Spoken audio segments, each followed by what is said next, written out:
인생은 마라톤과 같습니다. 출발선에서의 속도보다 중간에 어떻게 페이스를 조절하는지, 그리고 마지막 결승선을 어떤 모습으로 통과하는지가 더 중요합니다.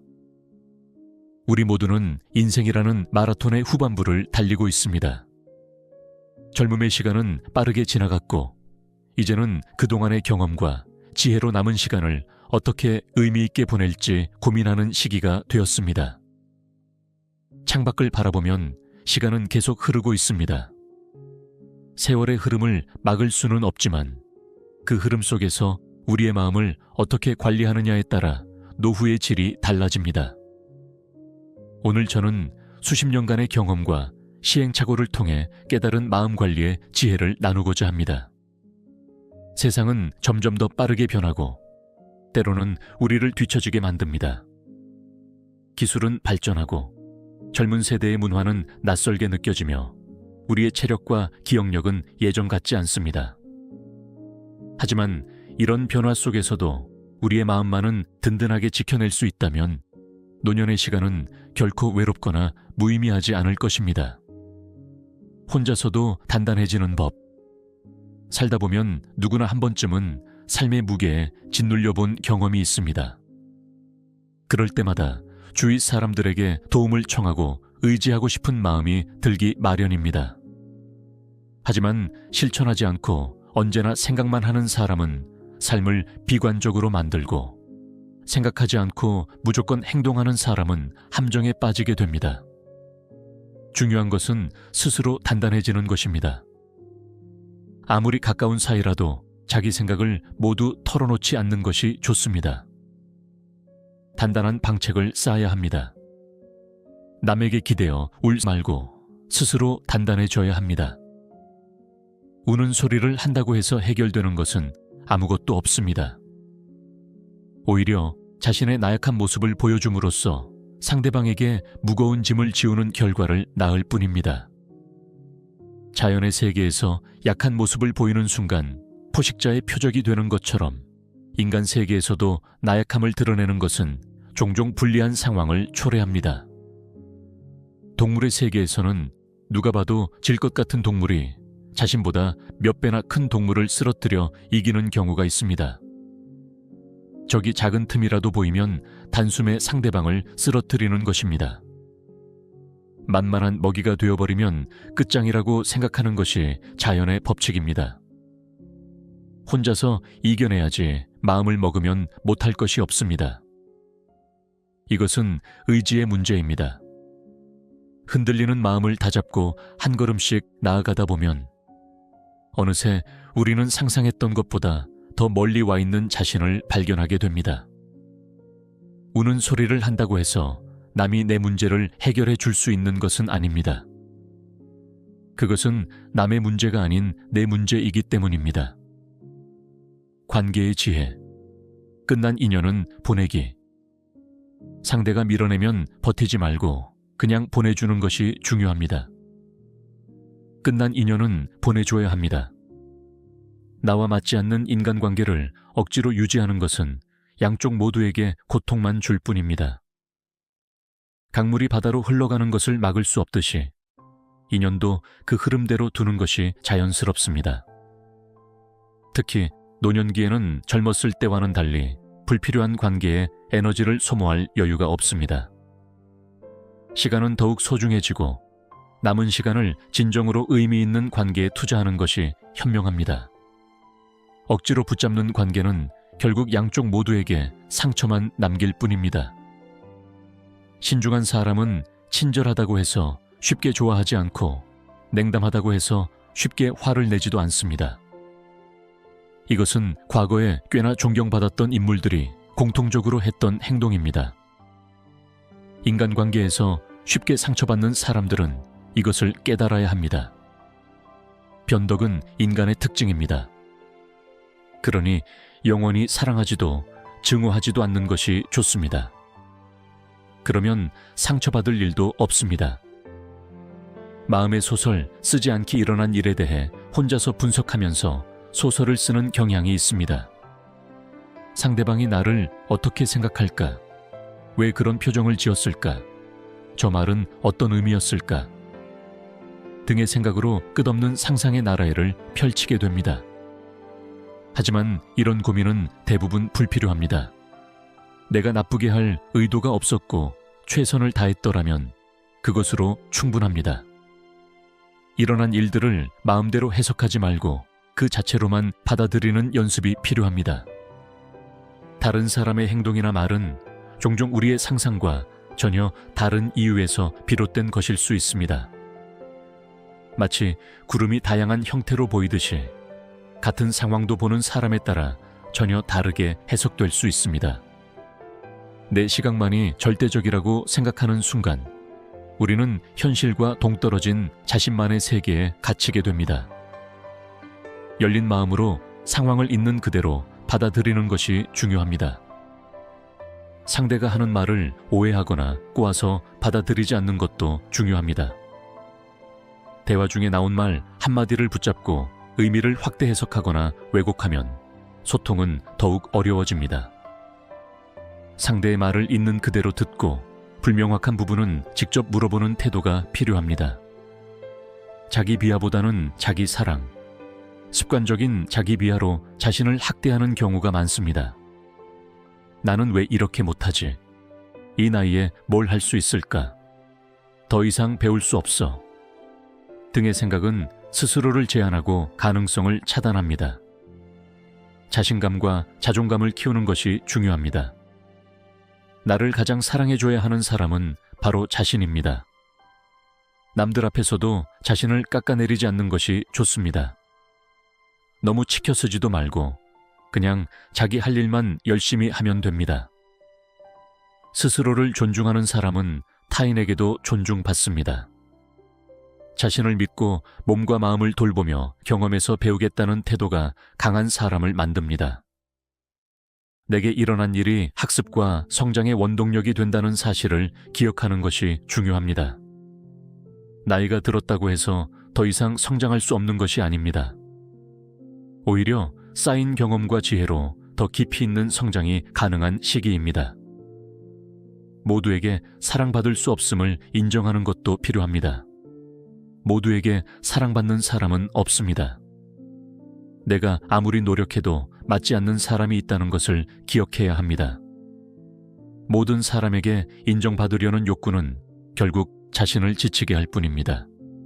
약속은 신중하게, 감정은 조절하며, 행복할 때는 약속을 하는 것에 더 조심해야 합니다. 기분이 좋을 때는 무엇이든 해줄 것 같은 마음이 들지만 냉정해졌을 때 그 약속을 지키기 어려울 수 있습니다. 지키지 못할 약속을 하지 않는 것이 중요합니다. 기분에 따라 약속을 남발하는 사람은 나중에 후회하기 쉽고 상대방에게 실망을 안겨줄 수 있습니다. 화났을 때 답변하지 않는 것이 좋습니다. 감정을 추스를 줄 알아야 합니다. 감정적인 상태에서 대응하면 좋을 것이 없습니다. 화가 났을 때는 아무 일도 하지 않는 것이 좋습니다. 분노는 하는 일마다 잘못되게 만듭니다. 잠시 시간을 두고 감정이 가라앉은 후에 대응하는 것이 현명합니다. 슬플 때는 결심하지 않는 것이 좋습니다. 슬플 때는 부정적인 결정을 하기 쉽습니다.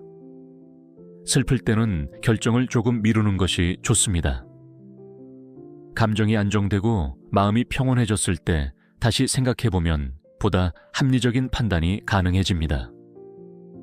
화를 잘 다스리는 방법에는 여러 가지가 있습니다. 첫째, 착한 사람이 되려는 욕심을 버리는 것이 중요합니다. 가족들에게 화를 많이 내는 사람들을 보면 의외로 거절을 못한다는 특징을 가지고 있습니다. 내가 힘에 부치더라도 꾸역꾸역 남의 부탁을 들어주다가 결국 쌓인 스트레스가 가장 가까운 사람들에게 폭발하는 것입니다. 이런 사람들은 착해서만 그런 것이 아니라 욕심이 많아서 그런 경우가 많습니다. 남에게 좋은 사람, 훌륭한 사람이라는 칭찬을 듣고 싶어서 거절하지 못하는 것입니다. 못하겠으면 거절하고 좋지 못한 소리도 들을 줄 알아야 합니다. 모두에게 착한 사람이 되겠다는 생각을 버려야 합니다. 둘째, 옳고 그름을 따지려고 하지 않는 것이 좋습니다. 화가 나는 이유를 살펴보면 내 마음속에 내가 옳다는 생각이 있기 때문입니다. 이분법적으로 판단하는 것은 고통의 지름길입니다. 화가 많은 사람들은 내가 잘났다고 생각하는 경우가 많습니다. 잘난 내가 보기에 다른 사람의 행동이나 태도가 마음에 안 들어서 화가 나는 것입니다. 사실 잘잘못을 따질 수 있는 절대적인 잣대 같은 것은 존재하지 않습니다. 없는 잣대를 자꾸 들이대려고 하니 일이 꼬이는 것입니다. 나를 세상의 기준으로 삼으니 상대가 잘못한 것이 되는 것입니다. 이래도 좋고 저래도 좋은 사람은 상대적으로 화가 적은 편입니다. 셋째, 계속 화를 낸다면 벌어질 나쁜 상황을 생각해 보는 것이 도움이 됩니다. 대표적인 예가 황혼이혼, 가족과의 이별, 건강 악화입니다. 젊었을 때부터 가족에게 자주 화를 냈다면 나이 들고 가족의 도움이 필요할 때 과연 그들이 기꺼이 도움의 손길을 내밀고 싶을까요? 이걸 알고도 계속 화를 내고 욱한다면 노년에 엄청난 해를 끼칠 독약을 먹는 것과 같습니다. 화내는 것도 습관입니다. 습관을 끊어내려면 노력이 필요합니다. 화가 났을 때 물불 가리지 않고 화낼 것이 아니라 앞으로 닥칠 손실을 생각하면서 화를 다스리려고 노력해야 합니다. 넷째, 스스로 지금 화가 났음을 알아차리는 것이 중요합니다. 우리는 보통 화가 나면 눈에 뵈는 게 없다는 말을 합니다. 본인의 감정을 스스로 알아차리는 것은 정말 중요합니다.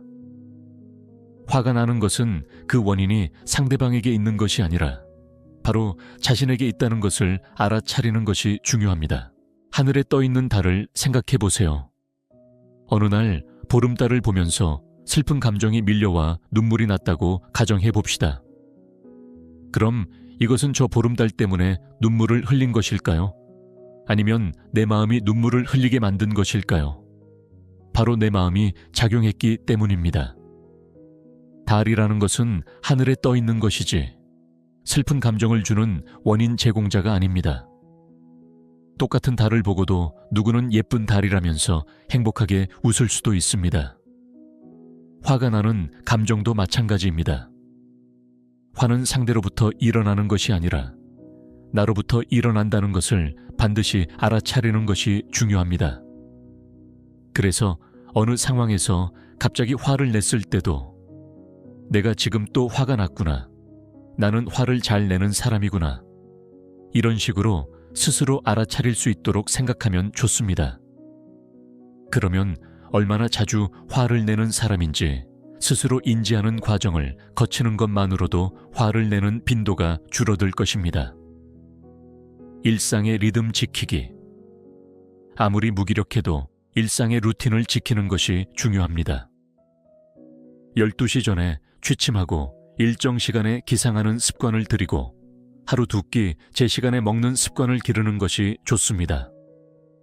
언제라도 좋으니 청결을 유지하기 위해 잘 씻고 가능하다면 집에만 있지 말고 잠시라도 외출하는 것이 도움이 됩니다.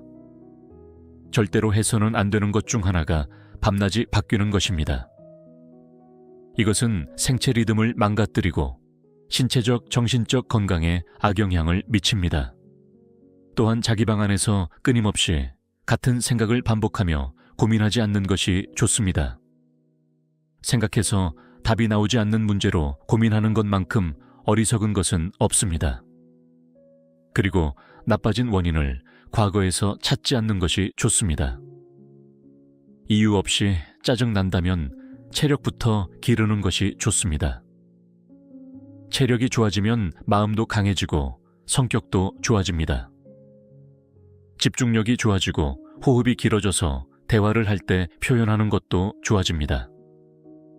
신체와 정신은 밀접하게 연결되어 있어서 신체적 건강이 정신적 건강으로 이어집니다. 시간이 해결해 주지는 않습니다.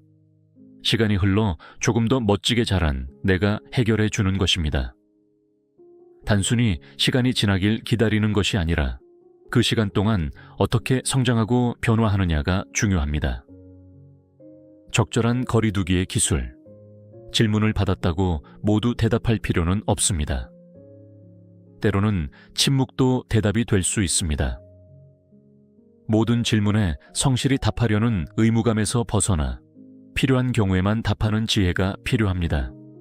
사과받았다고 모두 용서할 필요도 없습니다. 진정한 용서는 자연스럽게 마음에서 우러나오는 것이지 의무가 아닙니다. 억지로 용서하는 것은 결국 자신을 속이는 일이 되기 쉽습니다. 그럴 수도 있지라는 생각을 기억하는 것이 좋습니다. 어떤 말을 들어도 그럴 수도 있지라고 생각하면 더 생산적으로 대화할 수 있습니다. 이런 태도는 상대방의 의견이나 행동을 무조건 부정하거나 방어적으로 받아들이지 않고 열린 마음으로 소통할 수 있게 해줍니다. 지난날의 결정을 후회하지 않는 것도 중요합니다. 그때 그게 최선이었기 때문에 그렇게 결정한 것입니다. 반성할 것은 쿨하게 반성하고 지금 열심히 사는 것에 집중하는 것이 좋습니다. 과거에 발이 묶여 있으면 현재를 살아갈 에너지가 부족해집니다. 고독과 외로움의 차이, 고독과 외로움은 다릅니다. 외로워지지 말고 고독해지는 것이 좋습니다. 외로움은 남에게서 해결책을 찾지만 고독은 내게서 해답을 구합니다. 세상의 비밀을 풀어나갈 수 있는 것은 사색의 힘이며 사색의 힘은 고독의 시간 속에서 나옵니다. 세상을 살아가다 보면 짜증이 확 밀려올 때가 있습니다. 배우자의 배려 없는 행동에 내가 왜 이 사람이랑 결혼했더라 하고 생각하게 되거나 가족의 매정한 말 한마디에 하염없이 눈물만 나기도 합니다. 타인의 무례함에 서운함과 분노가 치밀어 오를 때도 있습니다. 내가 왜 이런 대접을 받아야 할까? 왜 내 기분은 생각하지 않고 본인들만 생각하는 걸까? 자책도 하고 남에게 화살을 돌리기도 하면서 이런저런 생각에 잠도 못 이룰 때가 있습니다. 이런 생각들로 분노가 쌓여가는 경험은 누구나 있습니다. 사람은 누구나 일상적인 감정의 변화를 겪기 마련입니다. 한평생 감정의 동요 없이 살아갈 수는 없습니다. 인간은 감정을 가진 동물이기 때문입니다. 기쁠 때도 있고 슬플 때도 있고 즐거울 때도 있고 화가 날 때도 있습니다. 지혜로운 삶의 태도. 지식을 하인으로 삼지 말고 지혜를 친구로 삼는 것이 좋습니다. 지식은 정보의 축적이지만 지혜는 그 정보를 어떻게 활용하느냐의 문제입니다. 노년기에는 더 많은 정보를 쌓기보다 이미 가진 경험과 지식을 지혜롭게 활용하는 방법을 배우는 것이 중요합니다. 소수와 더불어 생각하고 다수와 말하는 것이 좋습니다. 깊이 있는 대화와 사고는 소수에 신뢰할 수 있는 사람들과 나누고 일상적인 소통은 보다 넓은 범위의 사람들과 하는 것이 균형 잡힌 사회생활의 비결입니다. 무언가를 과대평가하는 것은 일종의 거짓말입니다. 허풍 떠는 사람을 멀리하는 것이 좋습니다. 있는 그대로를 드러내지 않고 포장하는 것에 급급한 사람은 한 발자국 멀리 떨어져서 경계해야 합니다. 속을 드러내지 말고 먼저 지켜보는 자세가 필요합니다. 기존의 친구 관계를 유지하는 게 새로운 친구를 얻는 것보다 더 중요합니다. 오랜 시간 동안 쌓아온 신뢰와 이해는 쉽게 대체할 수 없는 귀중한 자산입니다. 노년기에는 특히 이러한 깊이 있는 관계가 큰 위안과 기쁨이 됩니다. 어리석음을 때로는 활용하는 것도 좋습니다. 가장 현명한 자는 가끔 어리석음을 카드로 씁니다. 가장 위대한 지혜는 지혜롭지 않게 보이는 데 있습니다. 모든 것을 다 알고 있다는 태도보다 때로는 모르는 것을 인정하고 배우려는 겸손한 자세가 더 많은 것을 얻게 해줍니다. 허물없는 사이를 거부하며 당신에게 그늘을 드리울 사람과는 어울리지 않는 것이 좋습니다. 모든 관계가 깊고 친밀할 필요는 없습니다. 적절한 거리를 유지하는 것이 오히려 건강한 관계를 유지하는 비결일 수 있습니다. 똑똑하게 보이려고 부자처럼 애쓰지 않는 것이 좋습니다. 남에게 보이기 위한 허세는 결국 자신을 지치게 할 뿐입니다. 있는 그대로의 모습으로 당당하게 살아가는 것이 진정한 자유입니다. 거절할 줄 알되 곧바로 거절해서는 안 됩니다. 완곡하게 거절하는 법을 알아야 합니다. 단칼에 끊어내는 것이 좋은 것만은 아닙니다. 상대를 배려할 줄 아는 사람만이 깨달음의 경지에 오를 수 있는 것입니다. 거절이 필요할 때도 상대방의 자존심과 감정을 고려하는 태도가 바람직합니다. 배울 것이 있는 사람과 교제하는 것이 중요합니다. 우리를 성장시키고 시야를 넓혀주는 사람들과의 관계는 노년기에도 계속되어야 합니다. 나이가 들었다고 더 이상 배움이 없다고 생각하면 정신적으로 노화가 빨리 진행됩니다. 대화에서는 달변보다 사려 깊은 분별력이 더 중요합니다. 말을 잘하는 것보다 상황에 맞는 적절한 말을 하는 것이 중요합니다. 때로는 침묵이 가장 웅변적인 대답이 될 수도 있습니다. 타인을 대하는 지혜. 남을 칭찬하는 말을 최대한 많이 하는 것이 좋습니다. 하지만 칭찬을 거짓으로 하면 안 됩니다. 진심으로 칭찬해야 합니다. 그러면 항상 좋은 일만 따라올 것입니다. 진실된 칭찬은 상대방을 기쁘게 할 뿐만 아니라 자신에게도 긍정적인 에너지를 가져다 줍니다. 절대로 타인의 비밀에 대해 함부로 이야기하지 않아야 합니다. 신뢰는 쉽게 깨지고 어렵게 회복됩니다. 특히 노년기에는 신뢰할 수 있는 관계가 더욱 소중해지므로 이러한 기본적인 예의를 지키는 것이 중요합니다. 말이 적을수록 다툼이 적어집니다. 불필요한 말이 불필요한 갈등을 일으키는 경우가 많습니다.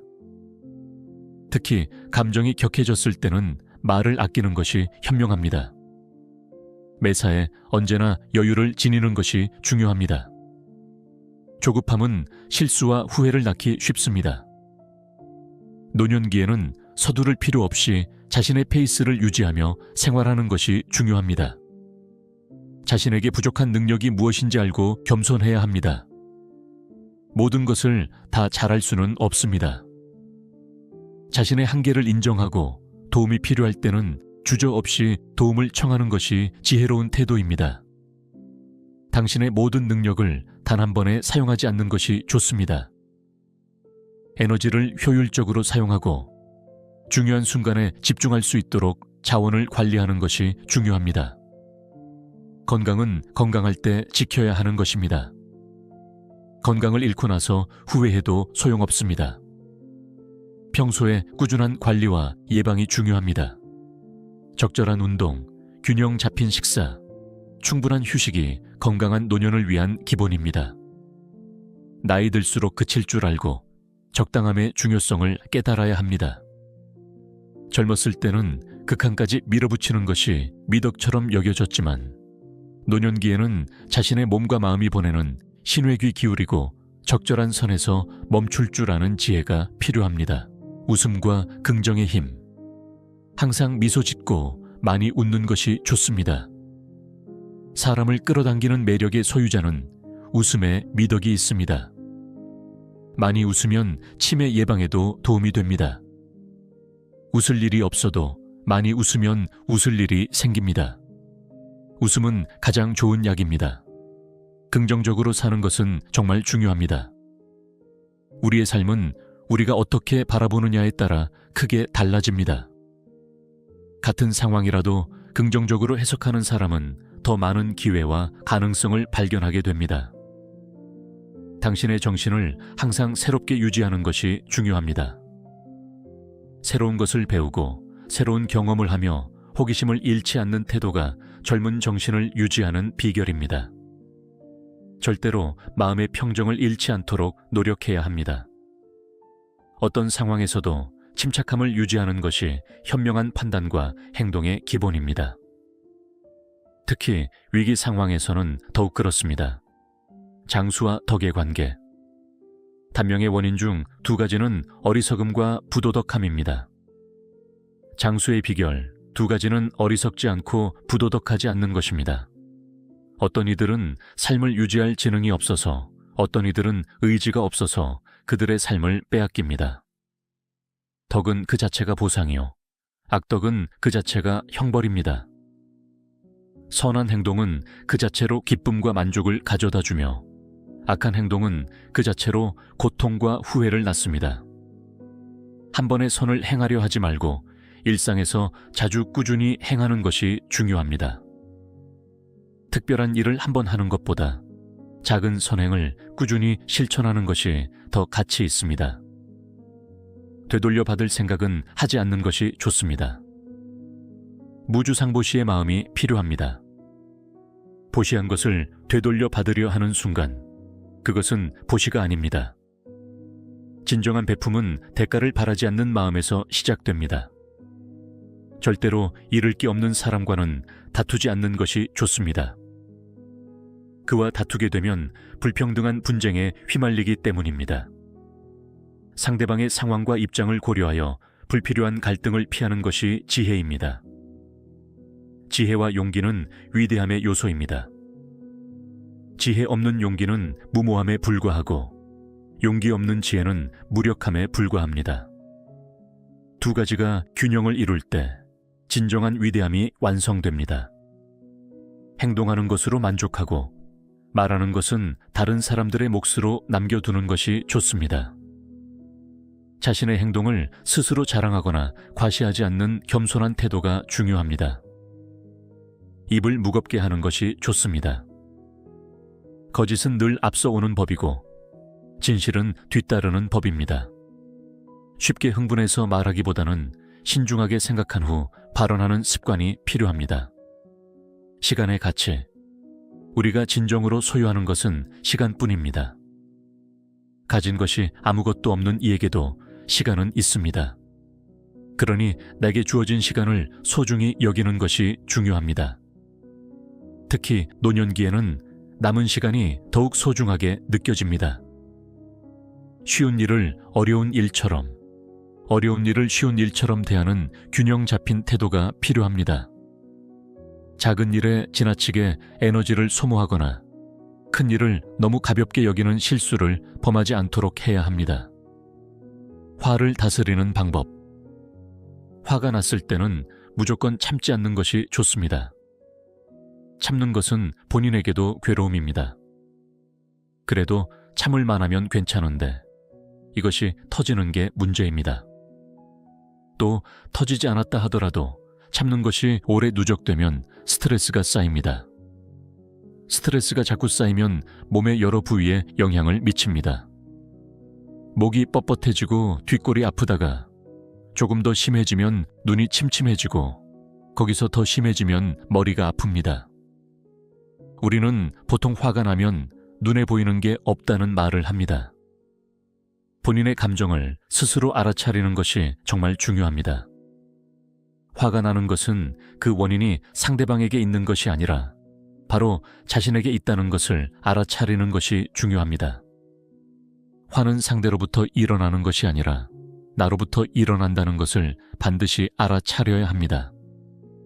어느 상황에서 갑자기 화를 냈을 때도 내가 지금 또 화가 났구나. 나는 화를 잘 내는 사람이구나. 이런 식으로 스스로 알아차릴 수 있도록 생각하면 좋습니다. 그러면 얼마나 자주 화를 내는 사람인지 스스로 인지하는 과정을 거치는 것만으로도 화를 내는 빈도가 줄어들 것입니다. 사랑과 인간관계의 지혜. 사람은 홀로 설 수 없습니다. 사랑을 베풀 때 사람이 사람답고 세상이 아름다워집니다. 혼자서 모든 것을 해결하려 하기보다는 서로 도움을 주고받는 관계를 유지하는 것이 중요합니다. 기량이 있는 사람은 아무리 위급한 순간이 다가와도 절대로 나약한 모습을 보이지 않습니다. 내면의 강인함을 키우고 어려운 상황에서도 침착함을 유지하는 것이 중요합니다. 기분 나쁜 일을 당해도 쉽게 잊을 수 있는 훈련을 하는 것이 좋습니다. 작은 일에 오래 집착하면 소중한 시간과 에너지만 낭비하게 됩니다. 빨리 잊고 앞으로 나아가는 습관을 기르는 것이 중요합니다. 기회는 폭풍과 같아서 일단 지나가면 두 번 다시 돌아오지 않습니다. 기회가 왔을 때 주저하지 말고 붙잡는 용기가 필요합니다. 나이가 들었다고 해서 기회를 놓치지 않아야 합니다. 타인과의 소통. 남에게 환영받는 사람은 기지와 지혜가 풍부한 사람이거나 남의 말을 경청할 줄 아는 사람입니다. 항상 자기 이야기만 하는 사람보다 상대방의 말에 진심으로 관심을 갖고 귀 기울이는 사람이 더 많은 사랑을 받습니다. 약점을 비방하는 사람은 자신의 몸에서도 악취가 풍긴다는 사실을 모릅니다. 다른 사람의 단점을 들추어내는 것은 결국 자신의 인격을 드러내는 일입니다. 상대방의 장점을 보는 습관을 들이는 것이 중요합니다. 눈동자로 상대방의 마음을 읽을 수 있습니다. 눈은 마음의 창입니다. 대화할 때 상대방의 눈을 바라보면 그 사람의 진심을 더 잘 이해할 수 있습니다. 다른 사람에게 해를 끼치지 않을 정도의 범위 내에서 최대한 자유를 누리는 것이 좋습니다. 자유와 책임은 항상 함께합니다. 자신의 자유가 타인의 권리를 침해하지 않는 선에서 누려야 합니다.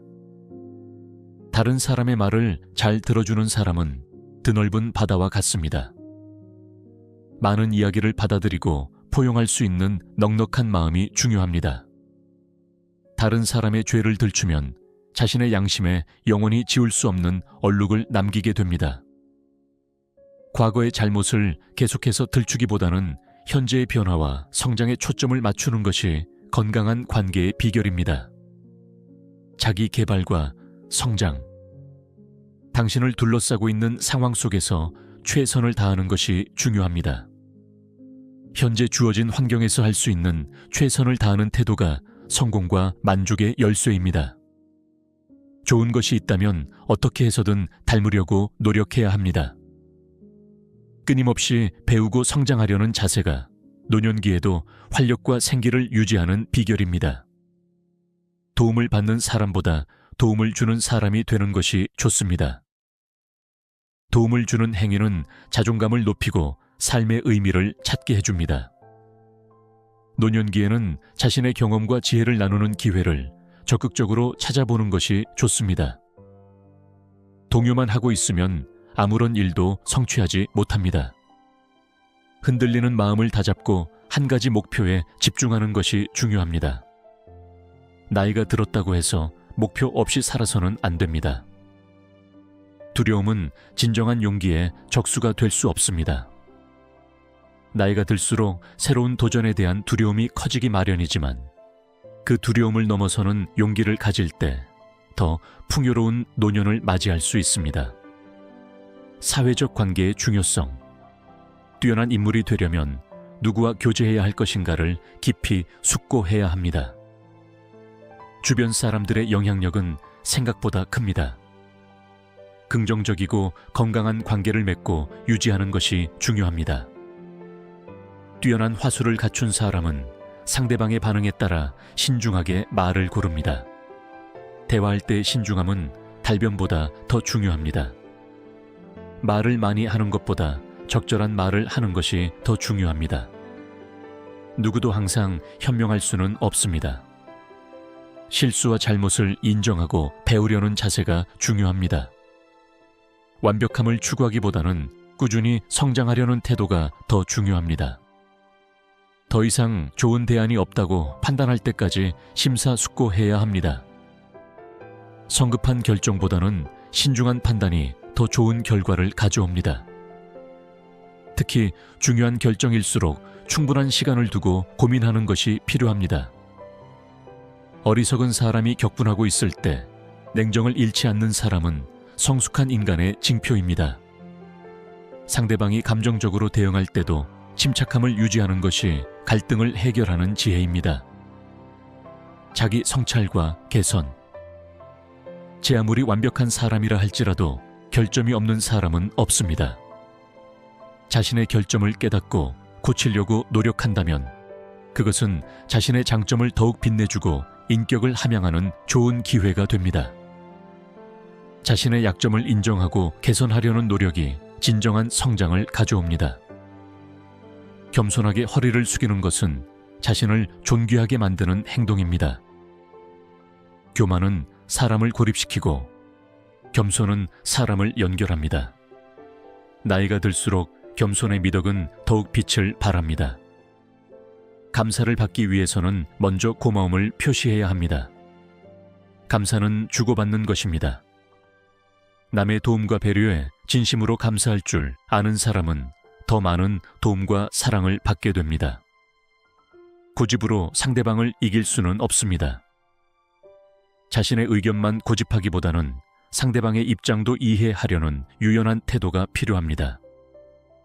서로 양보하고 타협할 줄 아는 지혜가 중요합니다.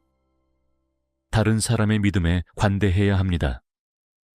그의 마음은 나의 생각이 아닙니다. 이를 마음에 새기면서 평온함의 경지에 다다르는 것이 중요합니다. 모든 사람이 나와 같은 생각을 가질 필요는 없으며 다양성을 인정하고 존중하는 태도가 필요합니다. 이처럼 노후의 멘탈 관리는 단순히 스트레스를 줄이는 차원을 넘어 인생의 지혜를 실천하는 과정입니다. 남에게 우는 소리하지 않고 스스로 단단해지기, 관계의 지혜를 익히기, 마음의 소설 쓰지 않기, 자기를 사랑하기, 감정 조절하기, 일상의 리듬 지키기, 고독과 외로움의 차이 이해하기 등 이 모든 것들이 모여 건강하고 행복한 노년을 만들어 갑니다. 우리 모두는 인생이라는 여정에서 다양한 경험과 시행착오를 통해 배우고 성장합니다. 노년기는 그동안의 경험을 바탕으로 더 깊은 지혜와 통찰력을 발휘할 수 있는 시기입니다.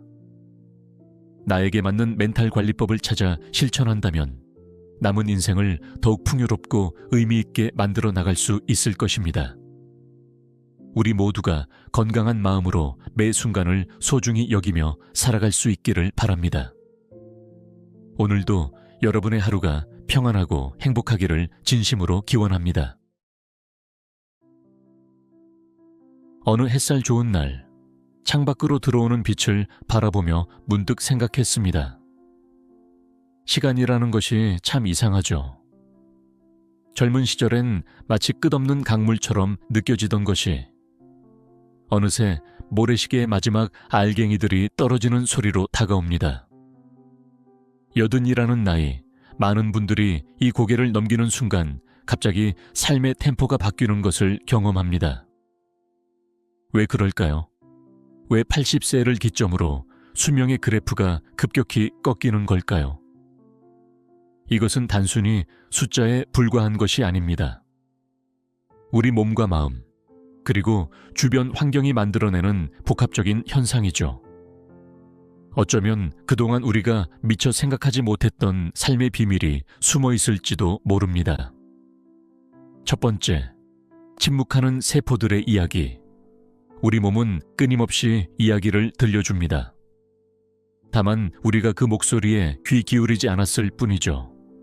80세를 넘어서면서 우리 몸의 세포들은 점점 재생 능력을 잃어갑니다. 젊은 시절에는 손을 베어도 금세 아물었던 상처가 이제는 오랜 시간 남아 우리에게 세월의 흔적을 일깨웁니다. 텔로미어라는 것을 들어보셨나요? 우리 염색체 끝에 있는 보호캡 같은 구조입니다. 이것이 짧아질수록 세포는 늙어가고 결국 죽음에 이르게 됩니다. 80세가 넘으면 이 텔로미어의 길이가 임계점에 도달하는 경우가 많습니다. 마치 오래된 책의 페이지가 바스러지듯 우리 몸의 기초 구조가 서서히 무너져 내리는 것이죠. 하지만 단순히 세포의 노화만이 문제가 아닙니다. 우리 몸의 면역체계도 큰 변화를 겪습니다. 면역세포들이 외부 침입자를 인식하고 대응하는 능력이 현저히 떨어지죠. 그래서 젊었을 때는 가벼운 감기로 넘어갔을 질병이 이제는 생명을 위협하는 심각한 상황으로 발전할 수 있습니다. 우리 몸의 방어막이 얇아지는 셈이죠. 또한 80세 이후에는 만성 염증 상태가 지속되는 경우가 많습니다. 이를 인플라메이징이라고 하는데 지속적인 염증 상태가 심장질환, 당뇨병, 치매와 같은 노인성 질환의 발병 위험을 높이는 것입니다. 마치 오래된 집에 습기가 스며들어 곳곳에 문제를 일으키는 것과 비슷하죠. 두 번째, 마음의 지도가 바뀌는 순간.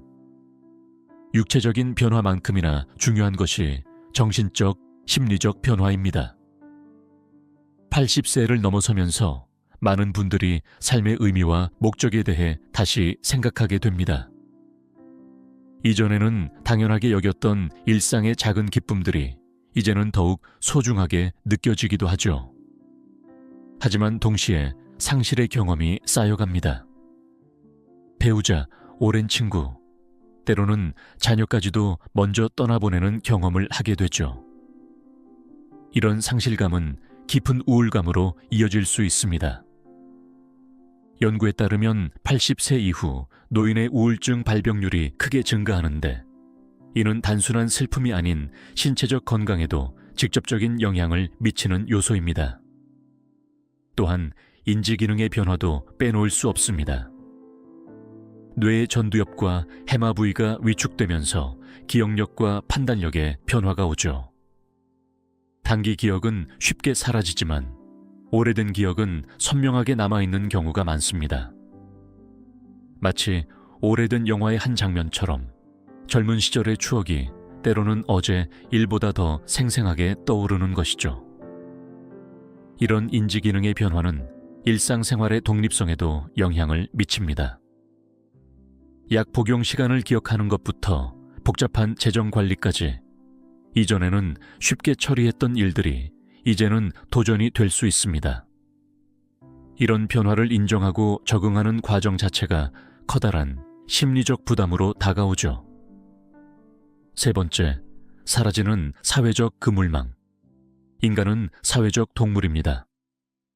우리는 관계 속에서 의미와 위로를 찾죠. 하지만 80세 이후에는 이 사회적 네트워크가 급격히 축소되는 경험을 하게 됩니다. 첫째로, 은퇴 후 오랜 시간이 지나면서 직장에서 형성했던 인간관계가 대부분 사라집니다. 함께 일했던 동료들과의 접촉이 줄어들고 공통의 화제도 점점 줄어들죠. 직업적 정체성이 주는 안정감과 소속감이 없어지면서 자신의 가치에 대한 의문이 생기기도 합니다. 둘째로, 또래 집단의 감소입니다.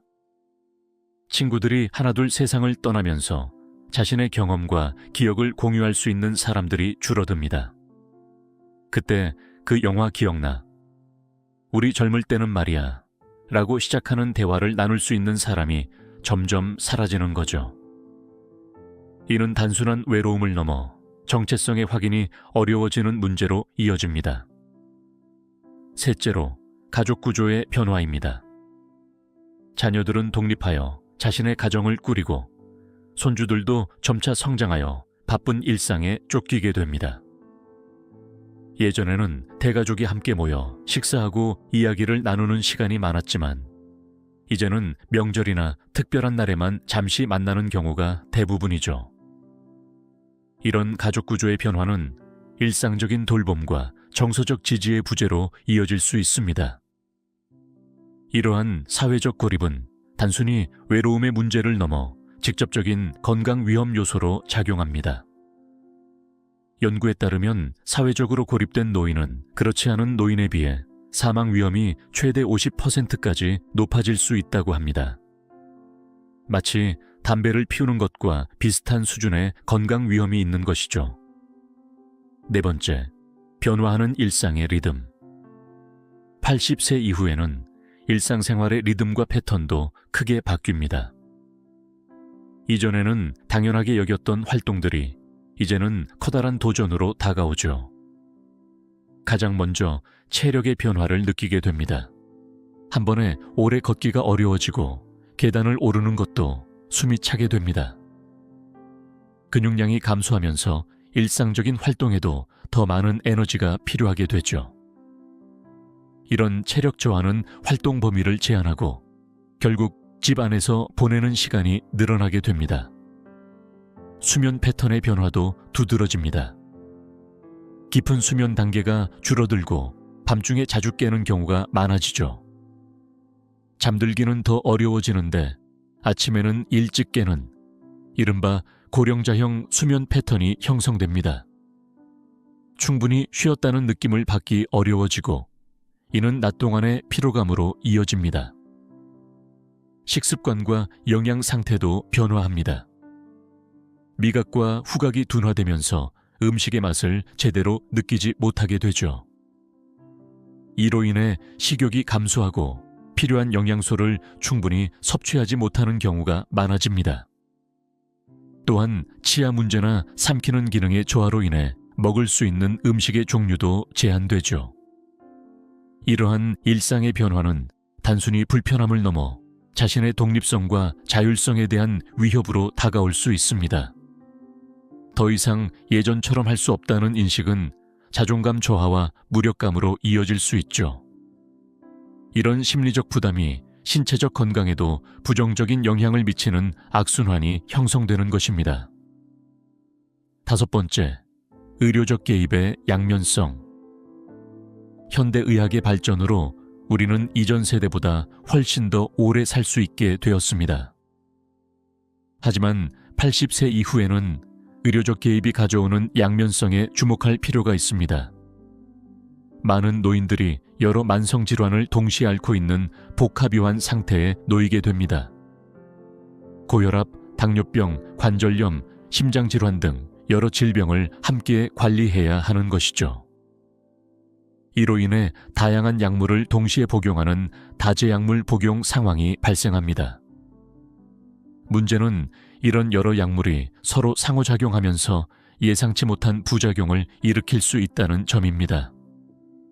한 질환을 치료하기 위한 약물이 다른 질환을 악화시키거나 새로운 건강 문제를 야기할 수 있죠. 이를 약인성 질환이라고 하는데 80세 이후 노인에게 특히 흔하게 나타납니다. 또한 치료 자체가 가져오는 부담도 무시할 수 없습니다. 수술이나 적극적인 치료 과정에서 노인의 몸이 받는 스트레스는 상당합니다.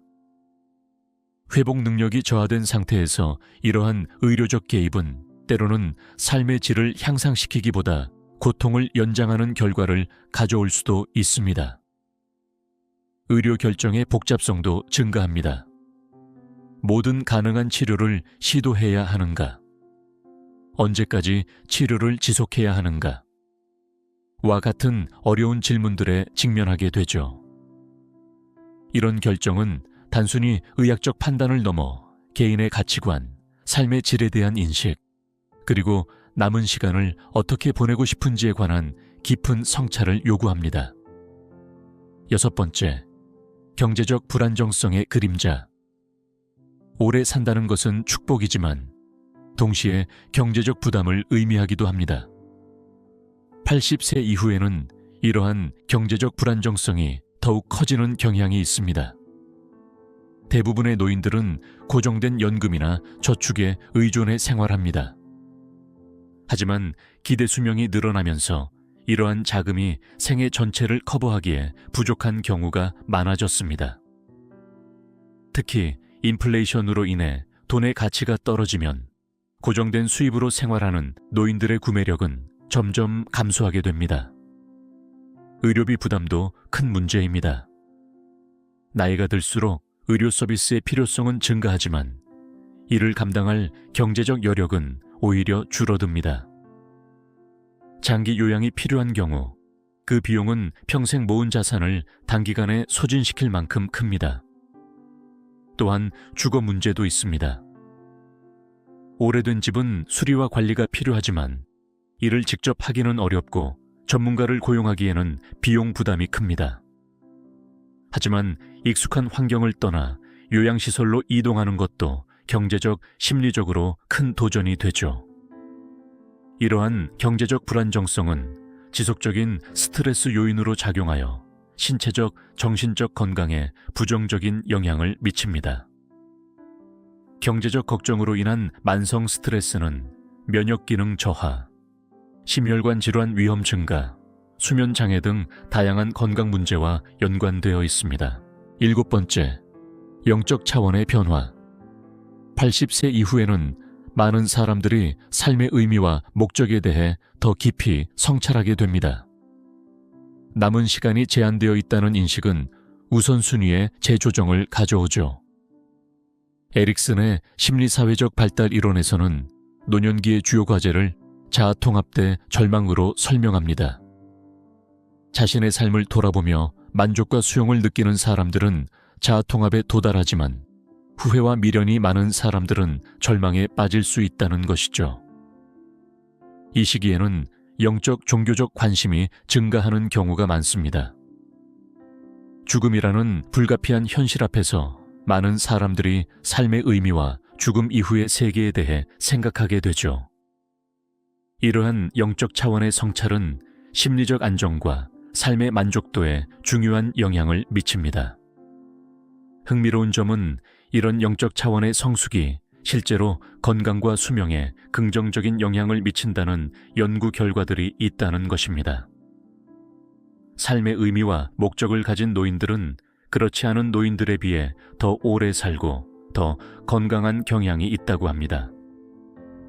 마음의 평화가 신체적 건강으로 이어지는 것이죠. 하지만 반대로 실존적 불안과 죽음에 대한 두려움이 커지면 이는 우울증과 불안장애의 위험을 높이고 전반적인 삶의 질을 저하시킬 수 있습니다. 특히 자신의 삶이 의미 없었다고 느끼거나 남겨진 시간에 대한 불안이 클수록 이러한 문제가 심각해질 수 있죠. 여든을 넘긴 후의 삶이 그저 쇠퇴와 상실의 시간일 필요는 없습니다. 오히려 새로운 관점과 지혜를 발견하는 소중한 시간이 될 수 있죠. 이를 위한 몇 가지 생각을 나누고 싶습니다. 무엇보다 중요한 것은 자신의 변화를 인정하고 받아들이는 것입니다. 예전과 같지 않다는 사실을 부정하기보다는 현재 자신에게 맞는 새로운 일상을 만들어가는 것이 중요합니다. 할 수 없는 것에 집착하기보다 할 수 있는 것에 집중하는 마음가짐이 필요하죠. 규칙적인 일상을 유지하는 것도 도움이 됩니다. 일정한 시간에 일어나고 식사하고 가벼운 운동을 하는 등의 루틴은 신체적, 정신적 건강에 긍정적인 영향을 미칩니다. 특히 가벼운 운동은 근력 유지, 균형 감각 향상, 기분 개선 등 다양한 이점을 가져옵니다. 사회적 연결을 유지하는 것도 중요합니다. 새로운 친구를 사귀는 것이 어렵다면 가족이나 이웃과의 관계를 더욱 깊게 발전시키는 것도 좋은 방법이죠. 또한 디지털 기술을 활용하면 물리적 거리에 상관없이 소중한 사람들과 연결될 수 있습니다. 의미 있는 활동에 참여하는 것도 삶의 질을 높이는 데 도움이 됩니다. 자원봉사, 취미활동, 지역사회 참여 등을 통해 자신의 가치를 재확인하고 삶의 보람을 느낄 수 있죠. 누군가에게 필요한 존재라는 인식은 정신 건강에 매우 중요한 요소입니다. 마지막으로 자신의 삶을 정리하고 의미를 찾는 시간을 가지는 것도 필요합니다. 회고록을 쓰거나 가족에게 삶의 이야기를 들려주거나 소중한 추억을 정리하는 활동은 자아통합에 도움이 되죠. 이런 과정을 통해 자신의 삶이 가치 있고 의미 있었다는 인식에 도달할 수 있습니다. 결국 80세 이후의 삶은 끝이 아닌 또 다른 변화의 시간입니다. 물론 신체적 제한과 여러 도전들이 있지만 동시에 새로운 지혜와 평화를 발견할 수 있는 소중한 기회이기도 하죠. 우리는 종종 수명을 단순히 얼마나 오래 사는가의 문제로 생각합니다. 하지만 진정으로 중요한 것은 어떻게 사는가의 문제가 아닐까요? 남은 시간이 짧다고 해서 그 시간의 가치가 줄어드는 것은 아닙니다. 오히려 한정된 시간이기에 더욱 소중하고 의미 있게 채워나갈 수 있는 것이죠. 80세 이후의 삶은 우리에게 많은 것을 가르쳐 줍니다. 무엇이 진정으로 중요한지, 어떤 관계가 의미 있는지, 어떻게 현재 순간을 충만하게 살아갈 수 있는지에 대한 깊은 통찰을 제공하죠. 이런 지혜는 우리 사회 전체의 소중한 자산이 됩니다. 결국 여든이 넘는 삶은 감사함과 수용의 시간입니다. 할 수 없는 것들에 대한 아쉬움보다는 경험할 수 있었던 모든 것들에 대한 감사함으로 채워나가는 것이죠. 그럴 때 비로소 우리는 진정한 의미에서의 풍요로운 노년을 맞이할 수 있을 것입니다. 이 영상을 보시는 모든 분들이 나이에 상관없이 오늘이라는 선물을 소중히 여기며 삶의 매 순간을 의미 있게 채워나가시길 바랍니다. 왜냐하면 결국 우리 모두는 같은 여정 위에 있기 때문입니다. 다만 서로 다른 지점을 걷고 있을 뿐이죠.